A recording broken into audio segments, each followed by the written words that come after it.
आज की जो कहानी मैं आपको सुनाने वाला हूँ उसमें आपको आलस्य के कुछ मुख्य कारण पता चलेंगे और साथ ही आपको आलस्य को हटाने के लिए कुछ यौगिक उपाय बताए जाएंगे।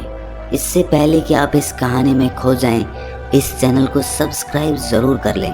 तो चलिए कहानी शुरू करते हैं। एक बार की बात है, एक आलसी आदमी बुद्ध के पास आकर कहता है कि हे बुद्ध, मैं अपने आप से बहुत परेशान हूँ।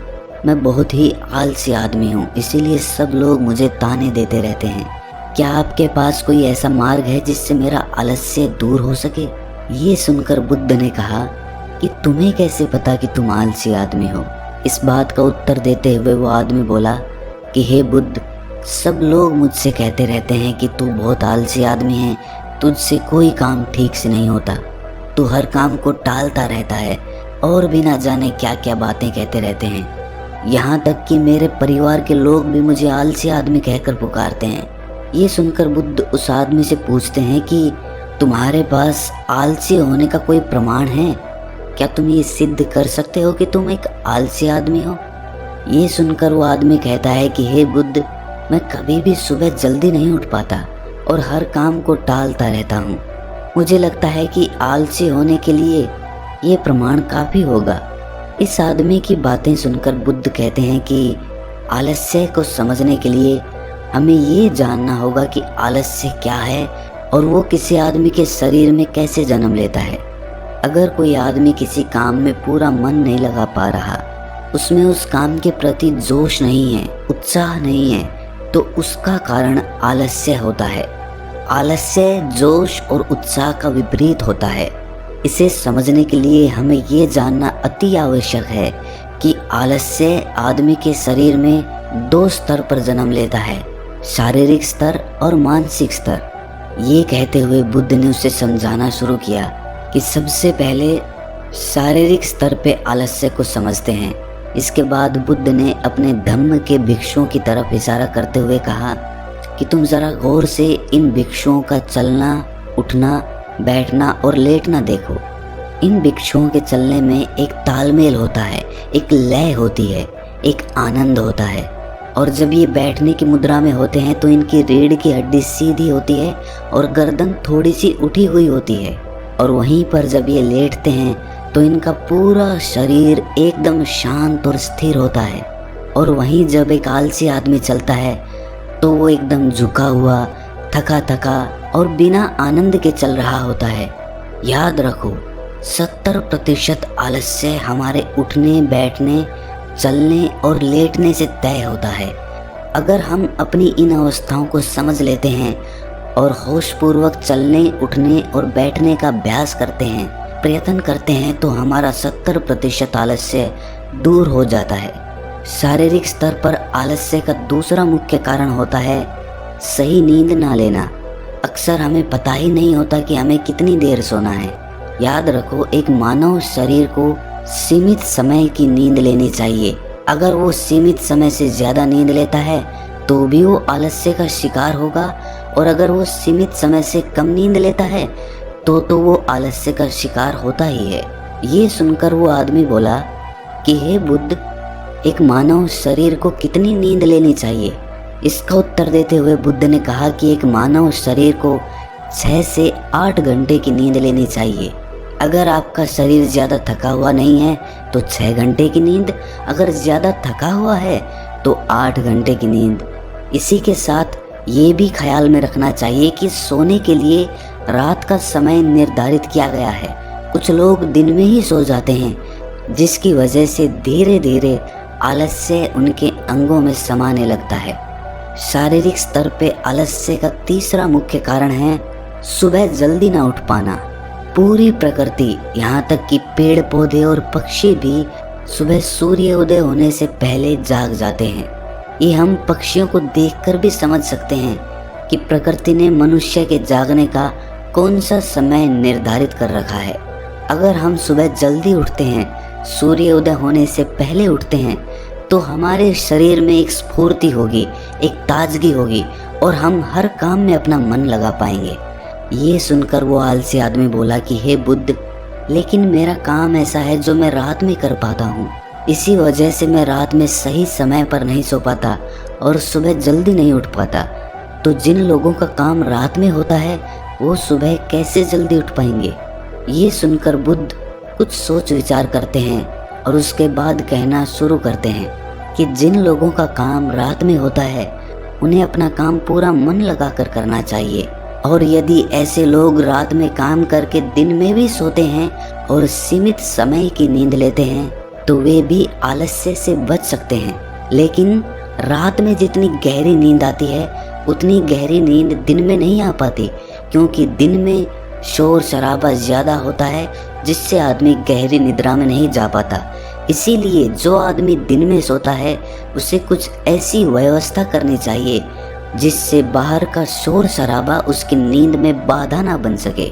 इसके लिए वो अपने कानों में रुई वगैरह ठूंस सकता है जिससे बाहर की आवाज़ उसके कानों में ना पड़े और वो गहरी निद्रा ले पाए। शारीरिक स्तर पे आलस्य का अगला मुख्य कारण होता है भोजन। सही समय पर और सही भोजन करना शरीर के लिए अति आवश्यक होता है। कुछ लोग ऐसा भोजन करते हैं जिसमें कोई जान ही नहीं होती। अब आप ही सोचिए, जिस खाने में जान ही नहीं है, जिस खाने में ऊर्जा ही नहीं है, वो खाना आपके शरीर को ऊर्जा कैसे दे सकता है? और अगर इंसान ऐसा खाना खाएगा तो उसका शरीर किसी भी काम को करने में प्रतिरोध करेगा ही। अक्सर गलत समय पर उल्टा सीधा भोजन करने से आदमी का मोटापा बढ़ता चला जाता है और एक पतले इंसान के मुकाबले एक भारी शरीर वाले इंसान के शरीर में ज़्यादा आलस्य पाने की संभावना हो जाती है। इसीलिए ऐसा भोजन करो जो प्रकृति से सीधा प्राप्त हो रहा हो, जिसमें कुछ ऊर्जा हो। ये सुनकर उस आदमी ने कहा कि हे बुद्ध, शारीरिक स्तर पे तो आलस्य को मैं समझ गया हूँ, लेकिन मानसिक स्तर पे आलस्य क्या होता है? इसका उत्तर देते हुए बुद्ध कहते हैं कि इंसान को अपने जीवन में बहुत सारी नाकामयाबी मिलती है। जब वो नाकामयाब होता है, किसी काम को पूरा नहीं कर पाता, तो उसका जोश और उत्साह अगले काम को करने के लिए ठंडा पड़ता जाता है। जब भी वो किसी नए काम को शुरू करता है तो उसका पिछला काम उसके मन को प्रभावित करता रहता है। इसीलिए वो नए काम को पूरे जोश और उत्साह के साथ और पूरा मन लगाकर नहीं कर पाता, और यही आलस्य का कारण बन जाता है, जिसकी वजह से वो नया काम भी पूरा नहीं हो पाता, क्योंकि उसमें उसका पूरा मन और पूरा जोश नहीं लगा होता है। इसके लिए हमें ये समझना ज़रूरी होता है कि जो पिछला काम हमारा पूरा नहीं हो पाया उससे भी हमें बहुत कुछ सीखने को मिला है। उससे हमें एक अनुभव मिला है जो हम अपने नए काम में लगा सकते हैं। तो पिछले काम के प्रति नकारात्मक नज़रिया रखने की बजाय सकारात्मक नज़रिया रखेंगे तो आलस्य हमारे मन में नहीं आएगा। मानसिक स्तर पे आलस्य का दूसरा मुख्य कारण होता है लक्ष्य का स्पष्ट ना होना। ये कहकर बुद्ध उस आलसी आदमी से सवाल करते हैं कि मान लो यदि तुम किसी जंगल में फंस गए हो और तुम्हारे पास खाने पीने के लिए कुछ भी नहीं है, तो तुम क्या करोगे? वो आदमी कहता है कि हे बुद्ध, मैं जिंदा रहने के लिए उस जंगल में खाने पीने का सामान ढूंढूंगा। ये सुनकर बुद्ध कहते हैं कि अगर तुम्हें फिर भी खाने पीने का सामान नहीं मिलता तो? इसका जवाब देते हुए वो आदमी कहता है कि हे बुद्ध, तो मैं किसी भी तरह किसी भी कीमत पर उस जंगल से बाहर निकलने का पूरा प्रयास करूंगा। ये सुनकर बुद्ध कहते हैं कि चूंकि वहां पर तुम्हारा लक्ष्य स्पष्ट है, इसीलिए तुम्हारे शरीर में कोई आलस्य नहीं आएगा। उस समय तुम्हें पता होता है कि तुम्हारे शरीर के लिए अभी सबसे ज़्यादा ज़रूरी खाना पीना ढूंढना है। अगर तुम नहीं ढूंढोगे तो तुम मर जाओगे। और जब तुम्हारा लक्ष्य स्पष्ट होता है तो आलस्य तुम्हारे मन में आ ही नहीं सकता। लेकिन हमारे दैनिक जीवन में हमारा लक्ष्य स्पष्ट नहीं होता है, जिसकी वजह से हमारे मन की ऊर्जा इधर उधर बिखरती रहती है। अगर हमारा लक्ष्य स्पष्ट होगा तो कोई आलस्य, कोई ताकत हमें हमारा लक्ष्य प्राप्त करने से नहीं रोक सकती। और इसी तरह अगर किसी काम को करने की हमारे पास कोई ठोस वजह नहीं होती तो भी हम उस काम को टालते रहते हैं। उस काम को करने का हमारा मन ही नहीं करता, क्योंकि हमारे मन में ये बात समाई होती है कि इस काम को करके कुछ फायदा तो होगा नहीं।